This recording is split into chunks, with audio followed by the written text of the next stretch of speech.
다음으로 고인의 아버님께서 쓴 편지와 봉투를 살펴보겠습니다. 먼저 편지의 내용을 쓴 편지지의 경우 붉은색 구분선인 괴선으로 칸을 나누고 있는데, 이는 선이 새겨진 괴판을 통해 다랑으로 인쇄한 것입니다. 이 편지지의 경우 동양의 전통적 기록물에서 보이는 형식을 띠고 있는데요. 중앙에 판심이라고 부르는 영역 안에 물고기 꼬리 모양을 닮았다 하여 어미라고 부르는 모양이 표현되어 있습니다. 원래 이 판심 부분은 전통적 방법으로 책을 제책할 때 내용을 인쇄한 종이를 반으로 접을 때의 기준선 혹은 책에 축약 제목을 넣는 용도 등으로 기능하는 것인데, 이 편지지의 경우 그러한 기능은 없어지고 형식만이 잔존한 것입니다. 또한 전통시대의 검은 먹이 아닌 붉은색의 괴선은 왕실의 서적에만 사용되었는데요. 그러한 예로서 보시는 바와 같은 조선시대의 왕실 기록물인 외기정각 의계를 들 수 있으며, 이 편지지에는 그러한 붉은 괴선을 사용함으로써 전통적 시각에서의 고급스러움을 표현한 것이라고 할 수 있습니다. 참고로 외구장각 의계는 현재 국립서울현충원에 안장되어 계시는 박병성 박사님께서 프랑스 국립도서관에서 그 존재를 처음 발견하신 책이기도 합니다. 편지의 서술 내용을 살펴보면 한문투의 표현이 녹아있는 국한문 혼용의 우종서 서술 형식을 취하고 있고, 필사 도구는 전통적 붓으로 생각됩니다. 이를 통해 고인의 아버님께서 전통 한학을 깊은 수준으로 수학하셨고 전통 붓을 사용한 쓰기에도 능숙하셨음을 알 수 있습니다. 구체적인 내용으로 들어가 보면 첫 줄의 기재현은 재현에게 붙이다라는 의미입니다. 다음 줄부터 이어지는 본문 내용을 우리말로 풀어보자면, 계속해서 편지를 하였는데 답장이 없으면 무슨 까닭이냐, 조민증 즉 마음이 초조하여 감당하기가 매우 어렵다. 여길 집은 다른 사고가 따로 없으니 안심하고 이 편지를 보는 즉시 답장을 보내어 부모로 하여금 마음을 놓게 하여라가 되겠습니다. 다음 줄의 불다금은 이만 줄인다는 편지 용어이며, 줄을 바꾸어 3월 24일이라는 날짜와 아버지가 쓴다는 의미의 부서라는 표현이 적혀 있습니다. 다음으로 갈색의 봉투를 살펴보겠습니다. 봉투의 한쪽 면에는 흰색의 종이가 한 장 붙어 있는데, 우선 그 아래에 기록된 내용부터 파악해 보겠습니다. 여기에서의 기록 내용 또한 편지와 같이 우종서 형식으로 전통붓을 통해 필사하였습니다. 첫 줄에는 고인의 소속 부대였던 제8사단의 부대 번호인 육군 제7169 부대가 쓰여 있습니다. 다음 줄에는 절반쯤 내려서 공병대대 부라고 표기하고 있는데, 이를 통해 고인이 공병대대 소속이었음을 알 수 있으며, 앞서 고인이 가족에게 보낸 편지를 담은 봉투 겉면에 적힌 1308 부대가 이 공병대대를 가리키는 것으로도 생각됩니다. 뒤에 부는 공병대대로 발송한다는 의미를 지니는 표현으로 보입니다. 다음 줄에는 고인의 이름인 김재현을 기록하고 그 아래로 직전으로 판독되는 한자를 기입하였습니다. 편지 용어 중 친전이라는 단어가 편지의 수신자로서 겉봉에 적혀있는 인물 본인이 직접 펴 읽으며 타인이 함부로 편지를 뜯지 말라는 뜻을 지니고 있는데, 직전은 이와 유사한 뜻으로서 사용된 것 같습니다. 봉투의 좌상단에는 당시에 사용된 파란색의 우표 한 장이 위아래가 바뀐 방향으로 부착되어 있습니다. 상단에는 대한민국 우표라고 쓰여 있고 중앙에 산상 그림이 도안되어 있으며, 하단에는 30원, 코리아, 30WN이 표기되어 있습니다. 그 위로는 태극기와 300원이라는 글자가 붉은 색조로 날인되어 있는데, 어째서 우표와 가격의 단위가 다른지는 불명입니다. 그 우측으로는 앞서 살펴본 바와 유사한 일부인 군사우체국 소인이 날인되어 있습니다. 상단의 글자는 잘 확인되지 않으며 하단에는 3개의 별이, 중앙의 작은 원에는 빗금이 표현되어 있고 중앙에는 단군기원의 날짜인 85-3-21이 표기되어 있는데, 서력으로 계산하면 1952년 3월 21일입니다. 월일은 편지에 기록된 날짜와 동일하여 아버님께서 편지를 쓴 그날에 우체국을 통해 접수 및 발송하셨음을 유추할 수 있습니다. 안타까운 사실은 아버님께서 고인께 편지를 붙이신 이때는 이미 고인이 전사하신 지 6개월 이상의 시간이 흐른뒤였던 것으로, 아버님께서는 당시까지도 고인의 전사 사실을 통지받지 못하셨던 것으로 보입니다. 다음으로 봉투 상단에 부착되어 있는 흰색 종이에 기록된 내용을 살펴보겠습니다. 종이에는 가로쓰기로 내용을 적고 있는데요. 첫 줄에는 수치인 불명이 적혀 있습니다. 이는 편지가 발송됐을 당시 고인께서 이미 사망하셨기 때문에 수치인이 없어 전달되지 못했기 때문으로 보이며, 고인의 아버님께로 다시 편지가 반송되었을 것입니다.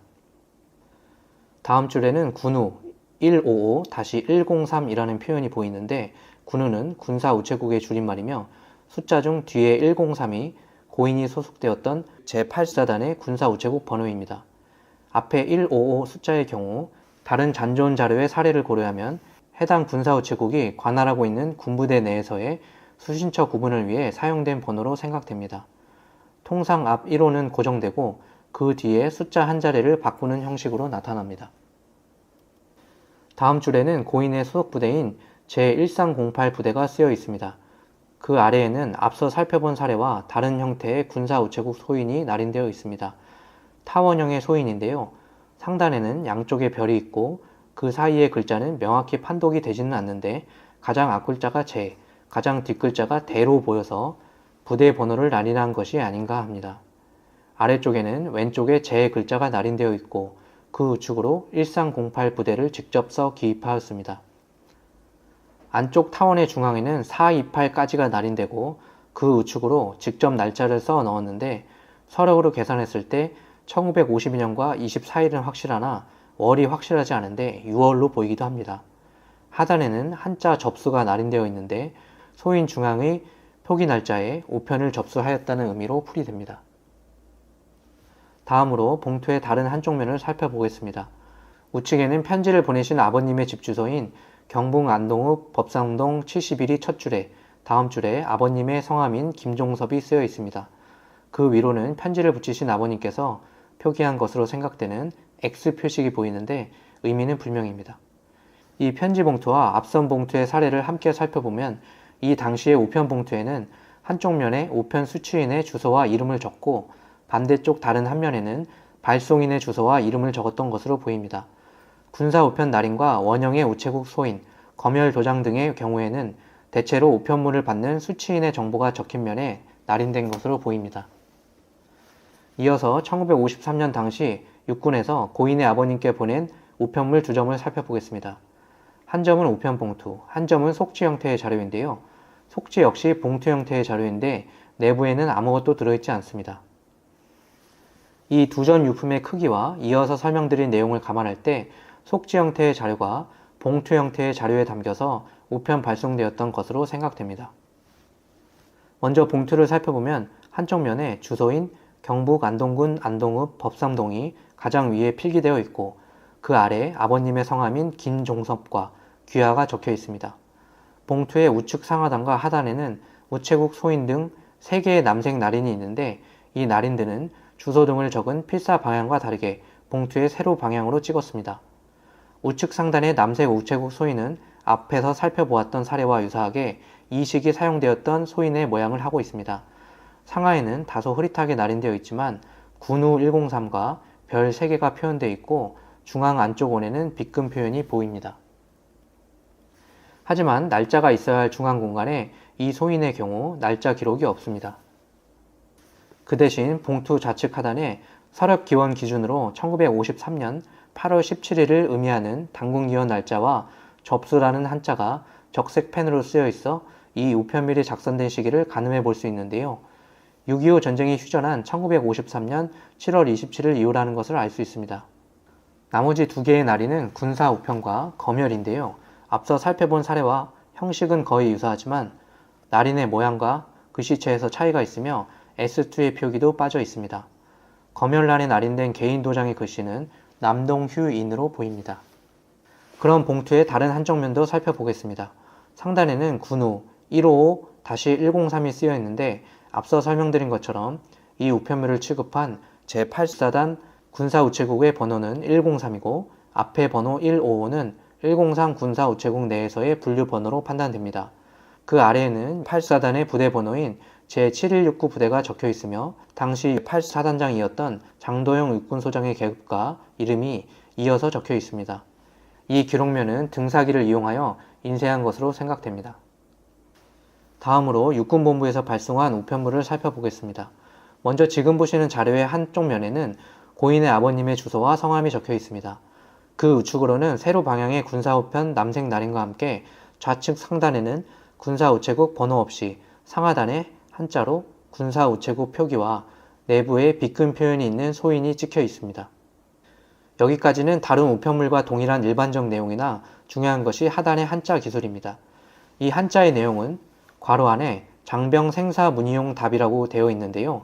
바로 이어서 뒷면의 내용을 살펴보면 상단의 군후 157의 표기 아래 두 줄로 육군본부 고급부관실 군인가족통신반이라는 표기가 있습니다. 이와 같은 앞뒷면의 내용을 통해 당시 육군본부 고급부관실 내에 6.25 전쟁 전후 전사자 가족 및 유족과의 연락을 위해 설치된 군인가족통신반이라는 기구가 있었고, 이 기구에서 고인의 아버님께 고인에 대한 정보를 통지하기 위하여 8사단 본부를 거쳐 이 우편물을 발송한 것을 유추할 수 있습니다. 이 유품의 내부에는 아무것도 없지만 아마도 고인의 전사를 알리는 기록물, 다른 사례를 보았을 때는 전사 통지서로 생각되는데요. 그러한 내용의 기록물이 들어있을 것이고, 이때에 와서야 비로소 아버님께서 고인의 전사 사실을 아셨을 것이라고 생각됩니다. 우리나라에서 군사우체국은 6.25 전쟁이 발발한 지 3개월 만인 9월 22일에 부산에서 야전우체국을 명칭으로 창설되었습니다. 이는 국방부가 최신부에 요청하여 이루어졌으며, 전방의 군인과 그 가족의 연락이 끊기면 군의 사기가 저하될 것을 우려한 조치였습니다. 군사우편제도의 실시 초기에는 치열한 전시 상황으로 인해 정상적인 시행이 어려웠지만, 이듬해인 1951년 군사우편법과 그 시행규칙이 제정됨으로써 제도 운영의 법적 근거가 마련되었습니다. 그해 11월에는 야전우체국 제도가 폐지되고 육군중앙야전우체국을 군사우체국으로 개칭하였습니다. 1953년 2월에는 최신부 우정국에 군사우편과와 검열과가 신설되면서 군사우편 업무를 군사우편과에서 본격적으로 관장하게 되었습니다. 당시 우편물의 수집과 배달은 각 부대의 연락병이 맡았었는데요. 우편물의 운반 역시 각 부대의 차량으로 배송하였습니다. 연락병이 우편물을 가득 싣고 부대에 도착하면 각 부대의 장병들은 가족을 만난 것처럼 기뻐했다고 합니다. 당장 내일을 기약할 수 없는 전선의 장병들은 전화도 인터넷도 없던 시절에 그리운 가족들의 편지를 받아보고 또 답장을 쓰는 것이 그 무엇보다 큰 기쁨이었을 것입니다. 또 전장의 치열함과 두려움을 잠시나마 잊을 수 있는 시간이었을 것입니다. 지금까지 소개해드린 기증품은 고 김재현 중위님의 숭고한 나라사랑 정신과 가족의 자치, 그리고 아버님께서 전사한 고인을 찾고자 애쓰셨던 상황 등을 절절히 살펴볼 수 있는 자료인과 동시에 6.25 전쟁을 전후한 군사우편 제도와 편지 용어, 우표, 편지지, 필사도구 등 편지 쓰기에 사용된 다양한 재료와 도구, 전통적 쓰기 방식과 현대적 쓰기 방식이 혼재된 당시의 국어 사용의 실상 등을 종합적으로 살펴볼 수 있는 귀중한 문화유산이라고 할 수 있습니다. 앞으로도 국립서울현충원은 수많은 국가유공자분들이 남기신 유품에 대한 연구와 전시를 지속해 나갈 것이며, 이를 통해 미약하나마 고인분들의 고귀한 행적과 정신을 후대에 전할 수 있도록 최선을 다하겠습니다. 감사합니다.